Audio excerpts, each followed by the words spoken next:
নমস্কার বন্ধুরা, ইচ্ছে জানা চ্যানেলে স্বাগত। আজকে আমি বানাবো খাসির মাংস। তার জন্য খাসির মাংস ধুয়ে পরিষ্কার করে লবণ আর হলুদ মেখে নিয়েছি। আর আলু আর কয়েকটা পেঁপে কেটে রেখেছি। এদিকে নিয়েছি আদা, রসুন, পেঁয়াজ কুচি, টমেটো আর পরিমাণ মতো কাঁচা লঙ্কা। আমি এখন মাংসটাকে প্রেসার কুকারে দিয়ে দিচ্ছি। কোনো রকম জল দেবো না। আমি মাংসটাকে এখন 4টে চিটি দিয়ে নেবো। বসিয়ে দিয়েছি, কড়াইয়ের মধ্যে দিয়ে দিচ্ছি সর্ষের তেল। হয়ে গেছে, তেলের মধ্যে এখন আলু আর পেঁপে দিয়ে দেবো। আলুর মধ্যে অল্প একটু লবণ। এখন আমি এটা লাল লাল করে ভেজে নেবো। ভাজা হয়ে গেছে, এখন আমি তুলে নিচ্ছি। তেলের মধ্যে এখন দিয়ে দিই তেজপাতা, শুকনো লঙ্কা, এলাচ, এই যে দারচিনি আর লবঙ্গ দিয়ে দিলাম। গোটা জিরে, কড়াইটা একটু নাড়াচাড়া করে কুচি দিয়ে দিচ্ছি।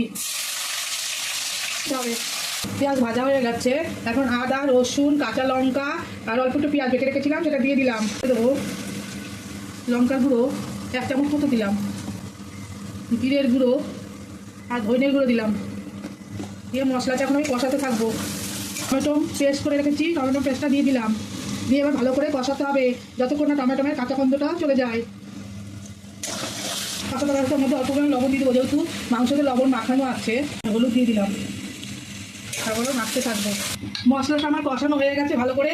এখন সিদ্ধ করে রাখা মাংসটা আমি দিয়ে দেবো মশলার মধ্যে। মাংসটা দিয়ে আমার ভালো করে কষাতে হবে।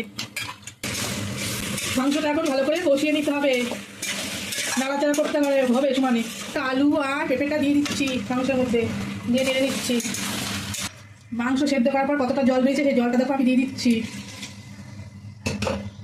এদিকে গরম জল করে রেখেছিলাম, গরম জলটা এখন দিয়ে দেবো পরিমাণ মতো।